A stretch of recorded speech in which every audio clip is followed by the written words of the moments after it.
Let me say it loud and clear. EAT is not a ranking factor. It is a ranking fantasy. It is digital kink for grown men who think adding a byline to a blog post gives them credibility. You're not building trust.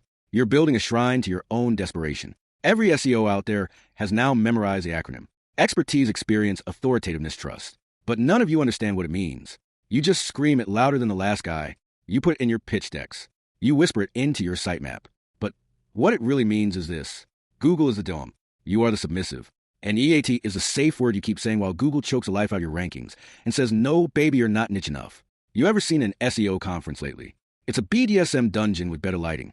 Grown men in Patagonia vests get up and say stuff like, we doubled down on topical authority. You didn't double down. You doubled over. You wrote the same article 17 times and prayed it stuck. You want to see real authority? Look at the guy who wrote one Reddit comment and got featured in a snippet.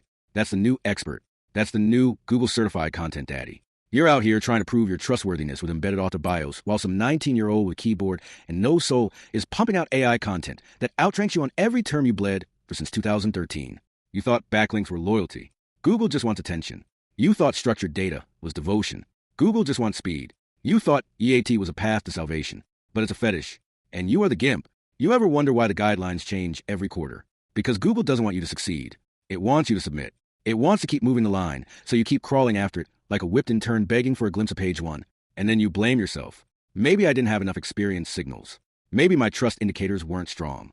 No, bro. You were just never good enough for the machine. And you never will be. You built an altar to a lie. You convinced clients that EAT was something you could optimize, but it was always a punishment system. And now you're locked in a content cycle of psychological self-harm where you rewrite the same shit every 6 months because Google might love you this time. EAT is not your strategy. It's your prison. And you're in solitary with your ego and your WordPress login. This industry used to be wild. We used to build PBNs. We used to cloak shit. We used to fight the system. Now we read quality rater guidelines like they're scripture and adjust our tone of voice like we're in marriage counseling with a robot. You want to survive the next update. Here's the real tip. Stop pretending you matter, because Google doesn't need you. It's building the knowledge graph with or without your sorry ass. You're not enhancing results. You're just data pollution with a newsletter. So next time you say EAT, say it right. Say it like it's your kink. Say it like it's a thing that's been choking your dreams since Bert dropped, because that's what it is. And you love it.